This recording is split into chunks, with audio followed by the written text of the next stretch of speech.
أعوذ بالله من الشيطان أعوذ بالله من الشيطان الرجيم.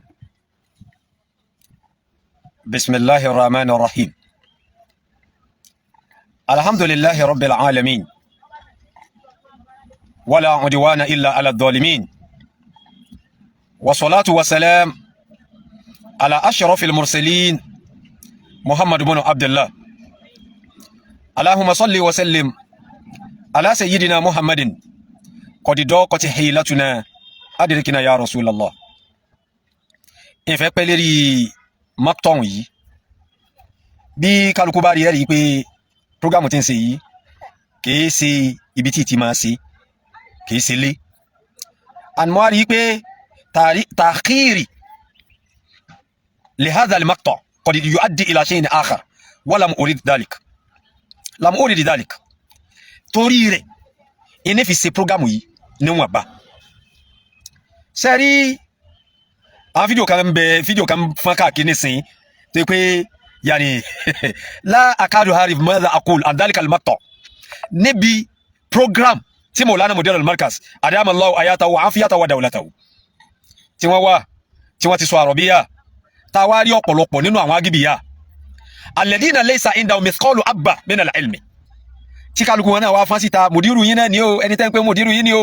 huwa alladhi yatakallamu al-arabiyya wa yuqtiu fi arabiyyatihi. Wallahi ó ṣàfihàn wípé ọlọ́pọlọ kúkúrú ní gbogbo yìí biman fihim Abdul Hakim Kutubi àti yálìmọ̀ yẹn ọmọ òfò alárìfín. Wallahi ọlọ́pọlọ jábútẹ́ ní gbogbo yìí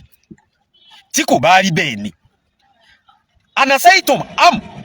tanasaitum ṣé gbàgbé ni àbí ẹ̀ ń ṣe bí ìgbà tẹ́ gbàgbé mùdírù tẹ́ ń sọ nípa rẹ̀ yìí fa innahu qad adara nadiwatin la tu'addu wa la tuhsa fi duwal al-arabiyya wa la yatakallam bi ayyi lughati illa bil lughati al-arabiyya ma balukum ayyuha al-aghbiya ma asabakum bi hadhihi al-fi'la al-mutanakkara 'alayha tó jásí pé dayima antum tarisudun an akhata'i dhalika al-allama ma balukum nínú ètò sí àfihàn wípé ọpọlọ yín kúrú ẹ ṣe mọ̀rọ̀ àhálù èyàn máa ṣe ní a máa ṣe mọ̀rọ̀ àhálù ní labudda an turahu al-awala allati dafaha bidhalika al-mudir ila yani atasarru fil kalam kí ni tí ń ṣẹlẹ̀ láyé yẹn kí ni ń ṣẹlẹ̀ gbogbo ẹni tó bá lákìyèsí tó bá mọ̀ nǹkan kíyèsí ó yẹ kó mọ̀ yí pé bada al-mudiru kalamahu wa akhasahu fuji'atan al-ghadabu akhasahu al-ghadabu fuji'atan isa akhasa al-ghadabu al-mutakallim fi athna'i al-kalami fa innahu qad yu'addi ila shay'in ma ó yẹ kẹ́ ṣe mọ̀rọ̀ ẹ ṣe nǹkan mẹ́ta kan bẹ tó já sí pé ìmọ̀ ṣẹlẹ̀ ṣe é sì jẹ́ gbọ́rọ̀ kíni gan nǹkan mẹ́ta kan bẹ tí ìmọ̀ ṣẹlẹ̀ sí ẹni tó ṣe pé ńgbà tí ń sọ̀rọ̀ ìbínú kẹ̀ dé fún lógìgì wa bidhalika la yulamu lil mutakallim isa akhataha fi dhalika al kalam. Àkọ́kọ́ fukidanu saytora al mutakallim alladhi akhasahu al ghadabu athna'a kalami fuji'a fa innahu la yastati an yarudda jima'ahu inda al khitab. Fukidanu saytora eléyìí wò yẹ̀yìn اما لان الغضب يؤثر على العقل ويجعل الشخص اقل قدره على تفكير المنطقي tí ìbínú bá gbéyàn téèyàn sì wà lérí ọ̀rọ̀ tí ń sọ nígbà tí ń sọ̀rọ̀ lọ́wọ́ ìbínú yẹn yóò lọ lè ṣiṣẹ́ nínú ọpọlọ lẹ́ẹ̀kan náà kò ní jẹ́ kí ẹni tí ń sọ̀rọ̀ yẹn kò ní jẹ́ kó lè ronú in tó fẹ́ gbé jáde nínú ọ̀rọ̀ bèlè yóò rántí fún ní ìwọ̀ tó yẹ kó fún fukidanu saytora àkọ́kọ́ nu min al-asbab allati tamunahu an la naluma al-mutakallim wa huwa gadiban aw akhasahu al-ghadabu fuji'atan inda kalamihi àkọ́kọ́ nu sele yo ye ni ẹ mọ̀ níbi ìmọ̀ parí sí ìmọ̀ al-aridu allati dufina fi al-ilmu ibi tí ìmọ̀ parí sí ibi tí wọ́n sin ìmọ̀ sí mọ́sáàlì ni ما لاكو تنبلاني مولانا مدير المركز pẹ̀lú Sheikhul Azhar pẹ̀lú Sheikhul Azhar pẹ̀lú kí ni mudiru fi ń communicate pẹ̀lú Sheikh Azhari Sheikh Azhari so gbọ́ Yorùbá ni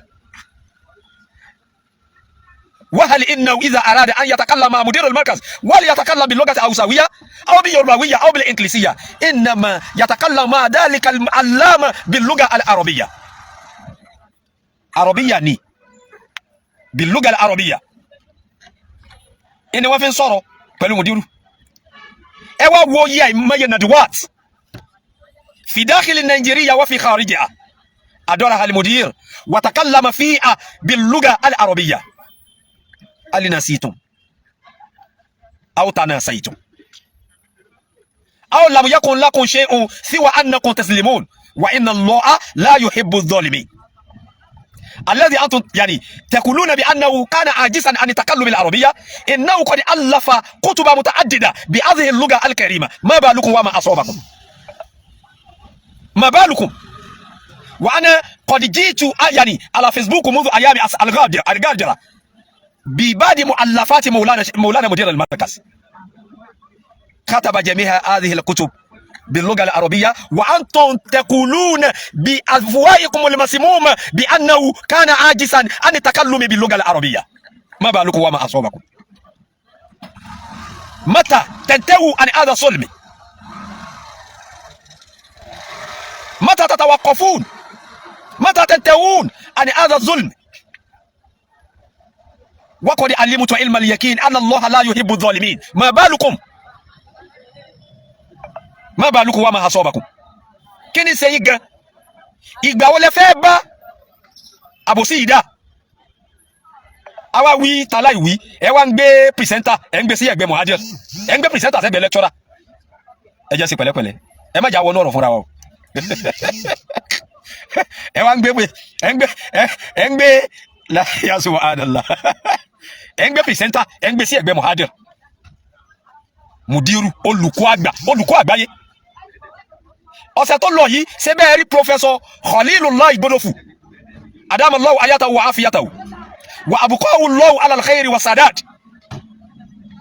nígbà tí wọ́n lọ lè gba ẹ̀mí ẹ̀yẹ tí wọ́n fún wọn tí wọ́n fi dá wọn lọ́lá lérí ìpèrègede pẹ̀lú èdè Lárúbáwá ibo ni wọ́n yọ ayọ̀ àmì ẹ̀yẹ náà lọ mọ́ríkàsì wọ́n yọ ayọ̀ rẹ̀ lọ wọ́n wá rán gbogbo ayé létí ìjọ tí mudiru ń kọ́ àwọn lédè ẹni tí ò gbédè tó kọ́ ọ̀pọ̀lọpọ̀ nínú professor ní èdè má bàa lùkù kí ni ṣe yí gan kí ni ṣe yí bẹ́ẹ̀ yóò bá mọ̀ kí ló dé tẹ́ béèrè kí ló dé tẹ́ béèrè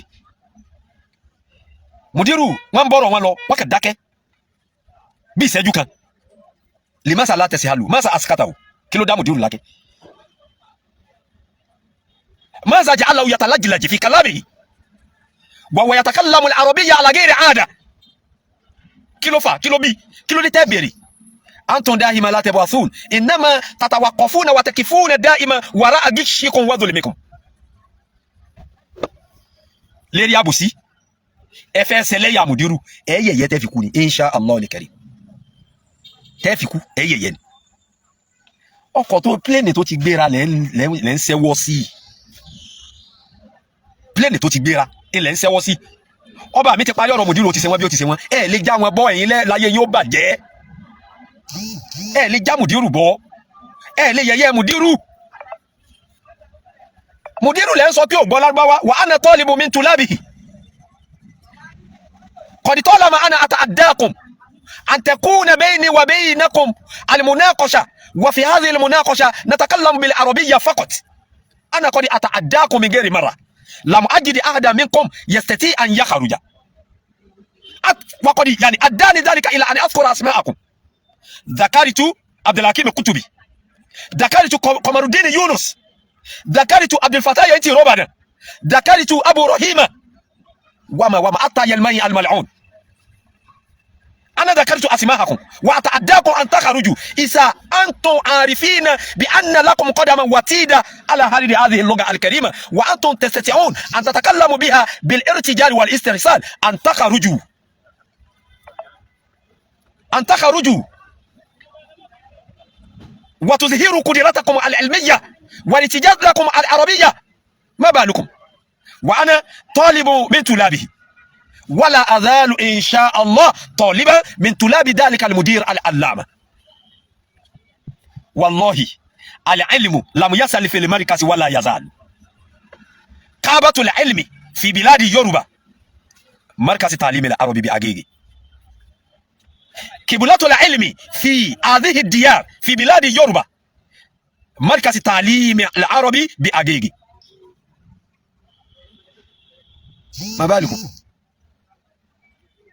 ما بالكم كني سيجا بكنا إلكتا من الأسباب التي تجعل المتكلم أن يخطئ في كلامه إذا أخصه الغضب مباشرة أو فجأة أثناء كلامه التسرع وتهور. الغضب قد يدفع الشخص إلى القول ما لا يقصد. ريري أبي بوري حيث يتكلم اللسان ما لا يقوله أو ما لا يتكلم به القلب. كأنكم لا تفهمون هذا. بيبقى تأودا ساندي تيموسون. ريري ني أبي بوري أبي أوسلري أبي أوسلسيري ẹnu máa sọ̀rọ̀ tó sì já sí pé ntí ẹnu sọ kìí ṣe ntọ́ka ń sọ.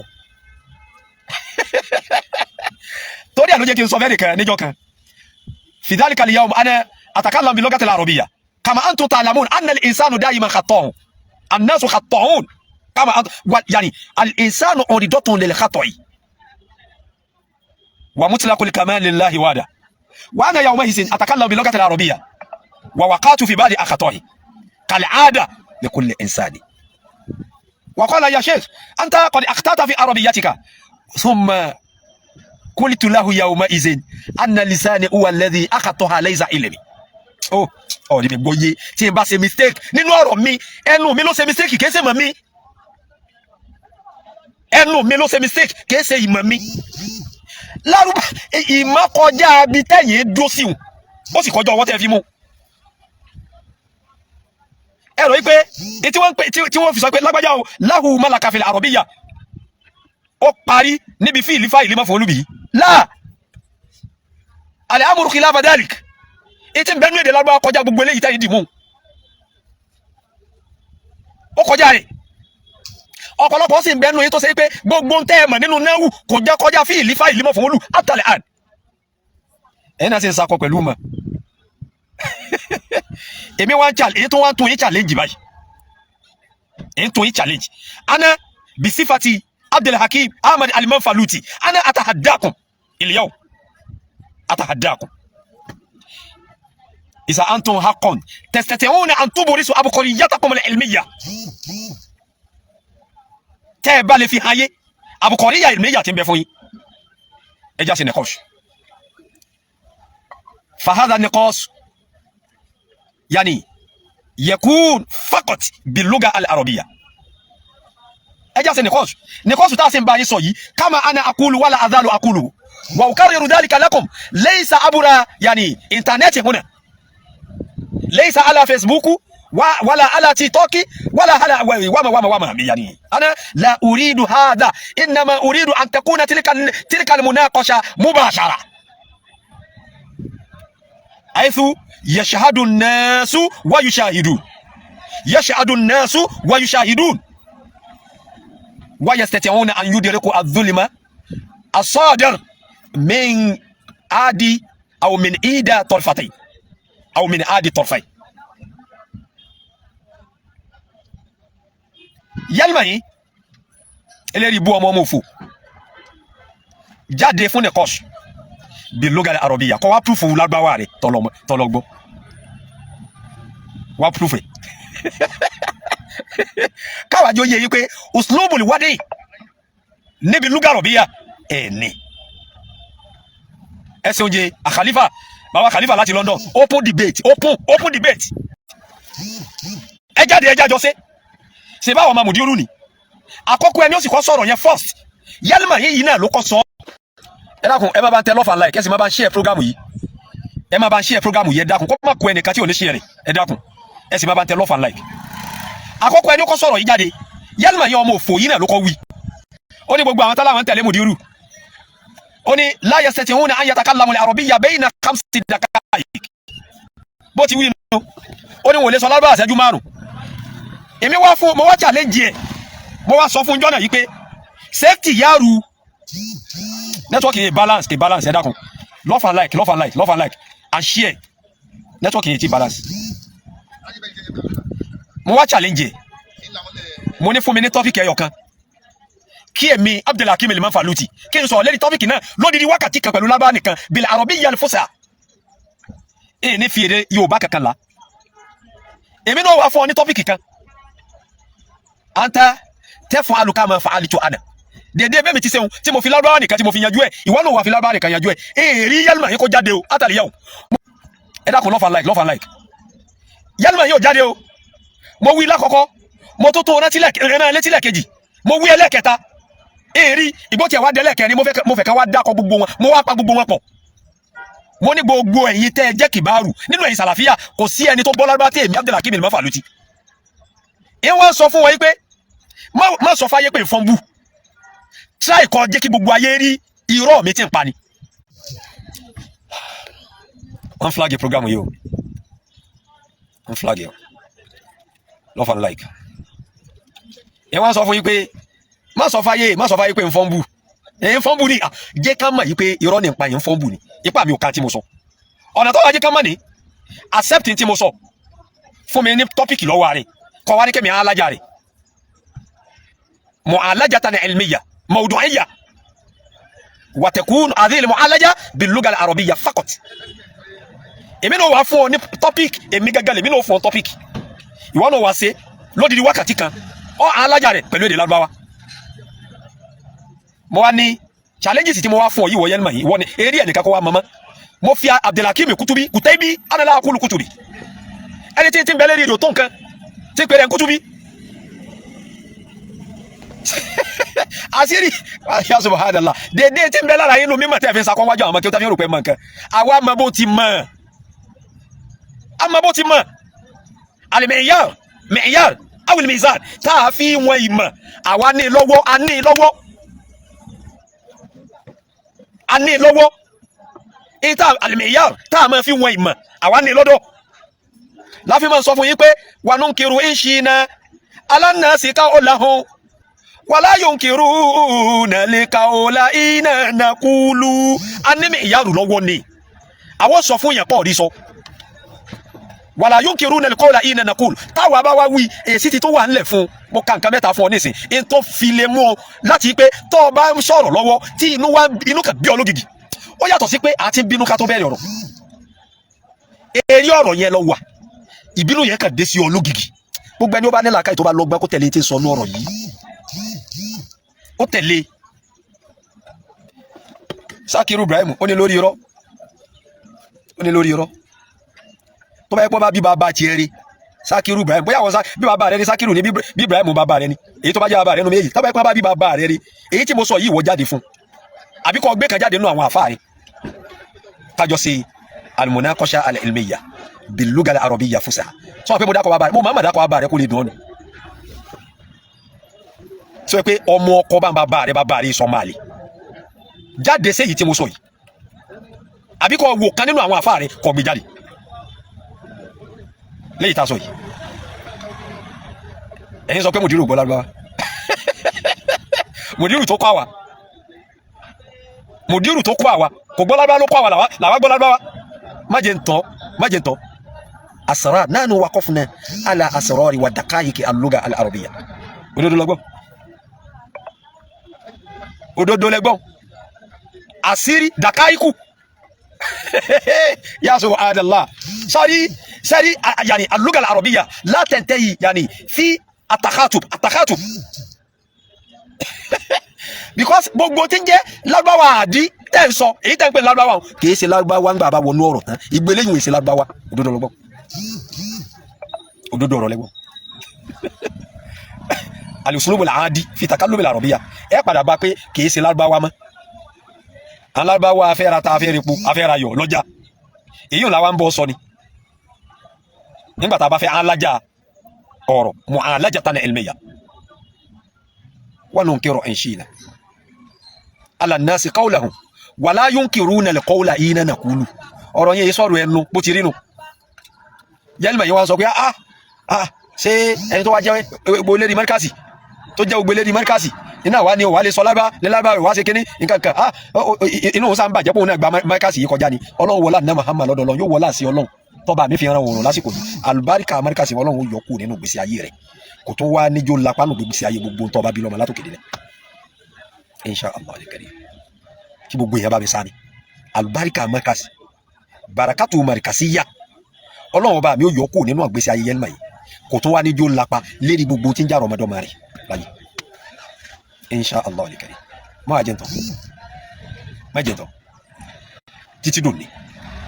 wá sí ilé kéwú náà tó lè ta Markazi láyà ẹ̀ fi àyàfi sí o ẹ̀ fi àyàfi sí títí dòní títí dọ́là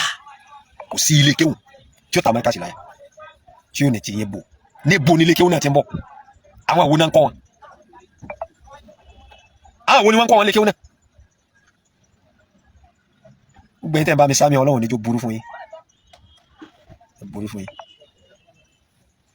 insha Allah albarika Markazi ọba mi yóò wọlá wàhálà tí Sheikh Adamu fi gbèsè ayé wọn sí nítorí tọ́lọ́ ọlọ́run ọba mi yóò yọ albarika náà kúrò nínú gbèsè ayé Yelma yìí kò wá tó níjó lápá lára gbogbo tí ń járò mọ́dọ́mọ́ rẹ̀ wala la hawla wala quwwata illa billahi al-aliyyil azim. ẹlẹ́kejì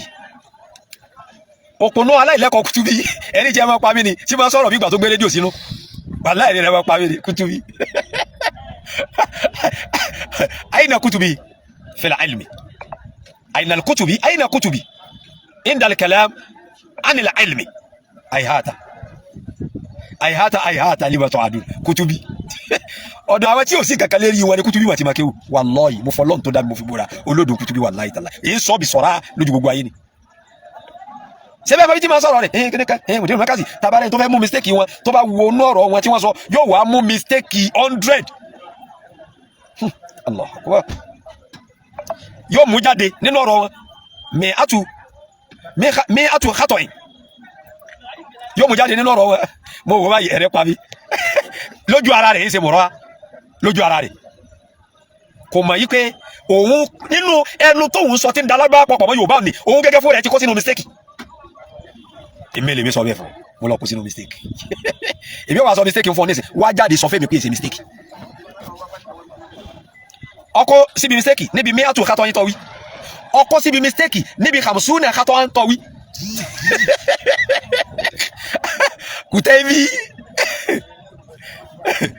Kutebi Adeniyi Taliatu abike ẹ̀rí tí ó sọ̀rọ̀ mọ́ ó ní aina limudiru kun fil ilmi ẹ̀rí wèrè kama gba marifa méjì alára tá ń sọ fún yín nù aina li mudiru kun so mudiru lálùfà láàmù kó tó wà mẹ́ marifa méjì níbi kẹ́lìmọ̀ kan tá ń sọ fún yín nù àbọ̀ mímọ́ lẹ́ ń gbé kí àwa yìí sẹ́ni tẹ́lẹ̀ bá kọ́ wá mọ́ ọ̀rọ̀ mímọ́ ìwọ náà wo ń tọ́ ọkọ̀ yìí nìsín ṣé kálukú ò ní rí páyé rẹ ti bàjẹ́ báyìí nìsín ìwọ tó yẹ pé mithqalu abba min al-ilmi lam yakun ma'aka la takadu tasni yani jana' az-zubab fi al-ilmi wal ma'rifa wa anta tatabaha wa taftakhir bi annaka ta'ammakta fi al-ilmi انظر اين لمديركم في العلم يا سبحان الله وهل هذه ارضيتكم التي انتم تفتخرون بها سلا با تافي ساكوناني تافي سفاريني لا با تلي بو تافي سفاريني اسيو جمال ابو يوسف الجاهل لا يعرف عالما اين المديركم في العلم يا سبحان الله ala ba tebe ma fi sefari sawani Markazi ni mawa Markazi ibẹ̀ ni mawa qiblatul ilmi kabatul ilmi Markazi ni al ilmu la yasalu fil markazi wala yasala abadan Ọlọ́run ló ṣe bẹ́ẹ̀ Ọlọ́run ló ṣe bẹ́ẹ̀ fa innahu la yunkiru dhalika illa al munkir ẹni kò ní ṣe ìkàrò lẹ́yìn afẹ́ni tó bá jẹ́ munkiri Kutubi òun ní ẹni tí ó bá fẹ́ ṣe tìsọ́ọ̀tù nínú ọ̀rọ̀ yóò mú jáde mi atu kátọ̀ yìí Kutubi mi ata ni ó pè yóò mú jáde mi ata kátọ̀ yìí ẹni ó pè èmi ń sọ fún ọ wípé ó ṣe mistake ó ṣe wrong wá jáde ṣe mi kọ́ sọ pọ̀ ṣe mistake wọ́n wèrè tí ó tó wò dérú sí èyí wà kọ́kọ́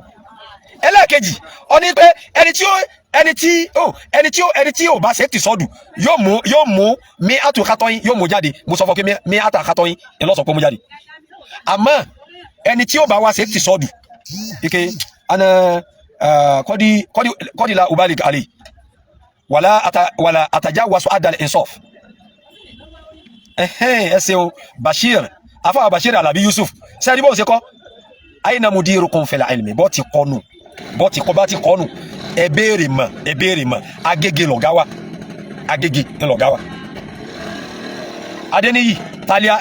aina mudirukum fi majalil sọ ma pé kọ́dí alamunaka ma lamu tẹ́kùn talam wàkánà fọ́dílù náà lè kà sí mọ́ tọba jẹ́ mọ̀tẹ́rífù alamunaka ma lamu tẹ́kùn talam wàkánà fọ́dílù náà lè kà aziman ọlá wa tóbi lérí ẹ o tọba jàmbọ́ láyẹn ọ̀rì bínú ọlọ́run tó fi kú ni ìtọ́ màlákọ yìí ó sì gbọ́dọ̀ sí tẹ̀ráfù stàtíyà fún wa ó ti rí nu so ìjọ mi tọba fẹ́ kọ nǹkan báwọn try kọ wá nọ́mbà mi àbí kọ wá nọ́mbà àwọn tó jáwọn èèyàn wa kọ̀ọ̀kan máa try máa béèrè pé ẹ̀rọ àgùnbó ni kí n ṣe kọ̀kẹ́lẹ́ á sì sọ fún lábí aṣọ kó tó gbé jáde so èyí tá a ṣe táyé tó já ṣe collection lè fọ openly torí pé kíní èèyàn fẹ́ fi bú wa ni la fi jó yọ pé wọn èyí fò bọ́ọ̀bà tó búyàn wọn èyí fò ló búyàn èyí tá à ń sa àwọn èèyàn yẹn káì sínú odò lẹ́ fi ń búyàn so Kutubi sọ pé irú ẹni bí ó mú jáde khamsuna khato'an èmi ń sọ fún ọ yí pé Kutubi ó ọ̀jẹ̀gi irú ẹni bí ó mú jáde khamsina khato'an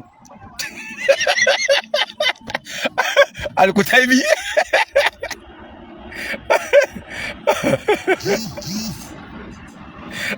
so ti yé khamsina khato'an èmi ń sọ yóò fún sọ wá rí ẹlẹ́kẹta tí gbogbo ayé fi gbọdọ̀ mọ̀ yí pé òkúrọ̀ ayé ráyé tó tó wá jẹ́ ìlérí búkún ìjì òkúrọ̀ rẹ̀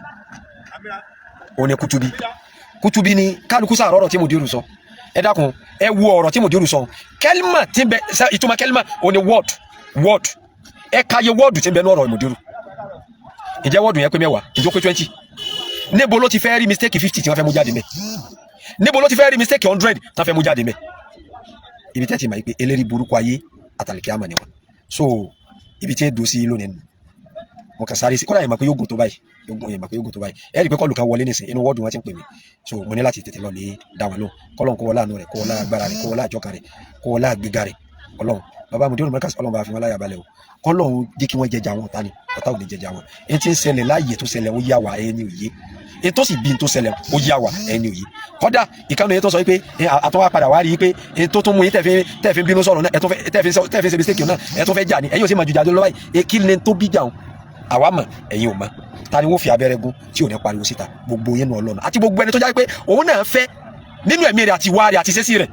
ó fẹ́ kí wọ́n máa print mòdérù lókọ̀ tí èsì tiwọn ó sì fẹ́ káyé máa rí wọn ní ìrì aláṣejù àtẹ̀yàbú èyí tọ̀ wọn náà nù ọlọ́run ẹ̀ nífa ilẹ̀ tọ́lọ́run ti sàkálùkù ilẹ̀ sàn gbogbo ẹ̀yin olólùfẹ́ òdodo olólùfẹ́ tààrà tinútinú tọkàtọkà torí tọ́lọ́run torí tàná Muhammad gbogbo tí kálukú yẹn bèrè lórí ọlọ́mọsá ṣe fẹ́ ní kọ̀ọ̀kan yín kó darí àánú rẹ̀ wá bá kó wọlé àná Muhammad lọ́dọ̀ lọ wala subhana rabbika rabbil izzati amma yasifun wa salamun ala al-mursalin والحمد لله رب العالمين صلوا على نبي الكريم